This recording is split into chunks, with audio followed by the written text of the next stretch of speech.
Mark Thompson survived a wreck-filled night at Berlin to score his first win with Walker Texas Racing, and today he sits on the pole for the second week in a row in the Duck Roll Dash at Ontario's Delaware Raceway, the new site of FARC's annual trip to Canada.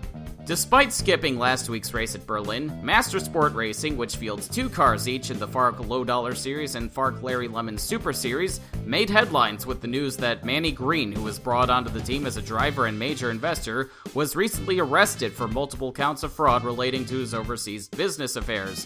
According to team co-owner and primary driver Alexa Lake, Green had also failed to make payments to Master Sport Racing, which has left the team in danger of shutting down. However, in an example of the unity that only motorsports can provide, Master Sport Racing has received a flood of support this week, from a successful fundraiser to a short-notice investment from high-profile racer Tom Delgado. So it looks like Master Sport Racing will continue to operate for the rest of the season, but we have no word on who will replace Manny Green in the number 53 entry. But while Master Sport Racing and Alexa Lake will continue as planned, 2 drivers find themselves on the sidelines. Harry Enola qualified with the 40th fastest time, but got bumped out of the field in the wildcard shuffle. With no trophy dash being run this weekend, Enola will automatically receive the 5 bonus points that go to the first driver out of the feature. Meanwhile, after failing to secure a sponsor for this race, rookie Kerry Fenton will be replaced in the number 64 M&J Racing entry by Logan Snyder, son of former TM Master Cup Series driver Damian Snyder. Logan Snyder, who just turned 17 a few days ago, will bring a new sponsor to FARC, the Cottenham Corn Empire, founded and owned by Dale Cottenham, a proud race fan by his own words. This one-race sponsorship deal is the first dose of what will likely be a large investment in American motorsports by Cottenham. And now we go trackside to bring you the highlights of the Duck Roll Dash. Mark Thompson leads Ryan Bolden at the start. Good job by Bolden, the rookie, to get that 303 on the outside of the front row, but it's going to be Mark Thompson settling into the lead, unlike last week where he lost the lead in a side-by-side battle with Michaela Perry-Jones for the first 6 laps. It didn't take long for people to start running into each other. Archer Helms gets put into the inside wall by Kelly Splicen at the end of lap number 3.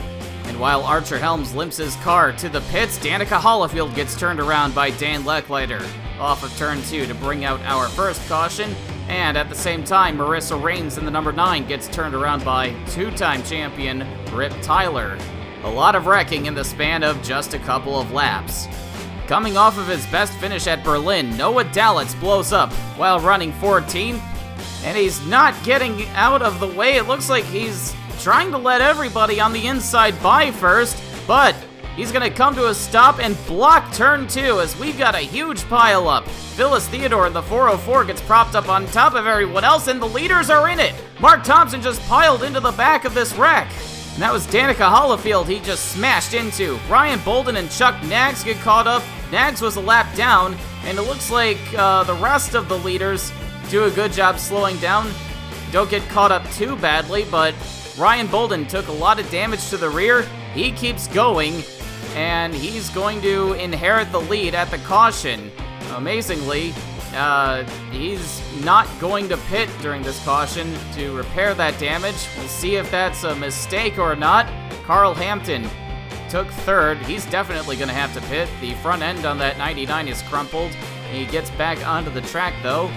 Ryan Bolden leads on the restart. Anthony Griffith in the 7 fell a lap down after the first restart, and he's gonna get his lap back. That damage seems to be hurting the 303, and here comes Riley Durbin. Anthony Griffith is not gonna be a problem for the 38 as he takes the lead. Anthony Griffith gets back on the lead lap at another caution. Archer Helms gets turned around again, this time by Rip Tyler, so that's another car that Rip Tyler has spun today. Now, both those cars were a lap down, but Rip Tyler was still ahead of Archer Helms. And after the restart, Archer Helms is definitely everyone's favorite punching bag in this first leg of the race as he gets turned around by Chuck Johnson this time. Helms is coming off of his second FARC Truck Series victory of the season at the Slinger Superspeedway in Wisconsin, but his Low Dollar Series tenure is a much different story, and his day's going to come to an end. Coming to the restart as something breaks on that car and he finds himself scraping along the pit wall. Meanwhile, Aaron Coultier has a problem and stops in the middle of the track right in front of Carl Hampton and Anthony Griffith. That takes all three of those cars out. Anthony Griffith was third in points coming into this race, and Carl Hampton is coming off of his best career finish, 5th place at Berlin. Rick Forrest is going to get by Ryan Bolden on this restart for 2nd place. Oh, and we got a car flipping in the back. That's going to be another caution. Rick Forrest takes 2nd, coming to the caution. Todd Stater tries to get by Bolden for 3rd at the line. And it's Ruslan Bashimov running a lap down, getting turned over as he spins across the nose of Marissa Raines and takes Grant Carsons into the wall with him. But following the example of his teammate Sergei Yakovsky, after he flipped his car last week, Ruslan Bashimov gets back on the gas and keeps that car going. After the restart, 3 wide doesn't work. Packer Carroll bounces off the wall in front of Logan Snyder. Sergei Yakovsky and Jacob Carter caught up in it. We had just mentioned Sergei Yakovsky. He and Logan Snyder had just made their way into the top 10. That's going to be the end of the race for Jacob Carter, Sergei Yakovsky, and Packer Carroll. Meanwhile, at the other end of the track, Ryan Bolden trips over the lapped car of Dylan Fair. And here comes Chuck Johnson. He gets spun trying to get through. Chuck Johnson was running in 9th, and now he gets hit by Dylan Fair's teammate, Dylan Fair, and Zach Webster. Johnson and Webster keep going. Dylan Fair goes out of the race. And now it seems that we're done wrecking for the time being. This allows Riley Durbin to jump ahead by about 4 seconds over Rick Forrest. Durbin has the fastest car on the track right now, and this is a great opportunity for him to try to get that first win. Daniel Lechliter hounds Rick Forrest for 2nd place. Forrest has qualified very well a few times for Pearson Sweeney this season, but his best finish is a 10th place at Fort Worth. And Lechliter sure knows what it's like to start a race well, only to fade late. He dominated at Carl's Superstore and ran 2nd at Berlin, only to have things go wrong for him. Liam O'Connor, in his 2nd start of the year, is the top running car for Power Surge America, running in 5th. His teammate Jim Kidd right behind him. Kidd has put together a clean race so far after a rough couple of weeks, but it's his teammate Rip Tyler doing the wrecking today. Monica Rook has also kept her nose clean and has made her way up to 10th until she blows her engine in turn 4 right after the pit entry. So Monica Rook stays out of the way this time, but she's still going to come to a stop on the track and draw a caution on lap number 68. Silas White has been in and out of the pits all day. He comes out right after the restart and is not aware of Thomas Kohler and Jim Kidd battling for position right there. Gets himself put into the wall. FARC Truck Series regular Corbin Bannockburn is in the Dave Hetzel 6 today. His FARC Truck Series results are unremarkable, and he failed to qualify this car at the season opener at San Antonio, but he's avoided trouble today, and because of that, he's been able to make his way up to 9th. And a couple spots behind him, you'll see Xander Massey in the 94 for M&J Racing. He's in the same situation as Bannockburn, having a great run by keeping his nose clean. Todd Stater in the other Dave Hetzel car runs 5th, and trying to negotiate with the rather erratic lapped car of Garrett Brunswick in the 15. Todd Stater sees an opening and tries to get away from the 15 as soon as possible, taking it 3 wide with the other lapped car of Rip Tyler. Almost makes contact with the 303 of Ryan Bolden, who gets out of the way. That would have been a wreck had he not seen the 66 coming. Todd Stater, with some risky moves, is rewarded with 4th place. Thomas Kohler in the 83 follows him. And Garrett Brunswick is not paying any attention to his mirrors, gets himself caught up with Corbin Bannockburn, and ends up in the turn 3 wall. Riley Durbin leads to the restart with just 7 laps to go, no lapped cars lining up on the inside, and he pulls away from Rick Forrest and Dan Lechliter once again.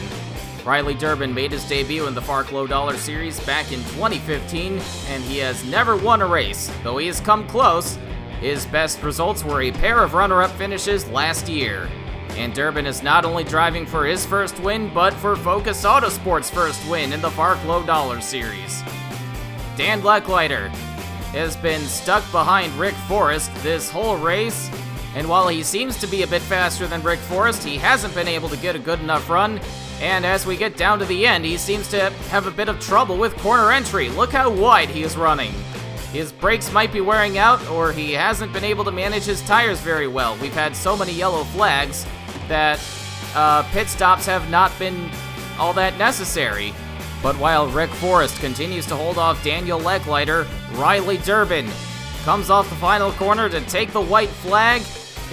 But he's got the lapped car of Ruslan Bashimov to deal with. His spotter is probably screaming at him to just leave him alone. No pressure from behind, but Durbin puts Bashimov into the wall. That could have ended in disaster for Riley Durbin, but he gets very lucky to keep it going, and Riley Durbin finally scores his first FARC Low Dollar Series win, and the first win for Focus Autosports after so many years in the series.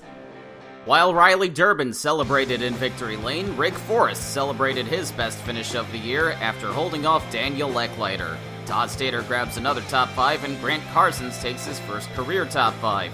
Liam O'Connor finishes 6th in just his second start of the year, while Ryan Bolden fell to 8th in the final laps. Chuck Johnson comes back to finish 9th, while Jim Kidd finally gets a clean run together and rounds out the top 10.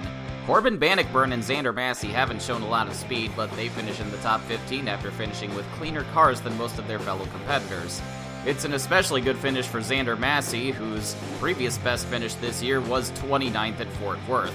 Billy Ray Smith Thompson was the last car to finish on the lead lap. Garrett Brunswick's first start of the year ends with his battered car finishing 16th. Ruslan Bashimov dropped out a few laps from the end, but still grabbed 19th after flipping his car. Logan Snyder was in and out of the pits after getting into the Packer Carroll wreck.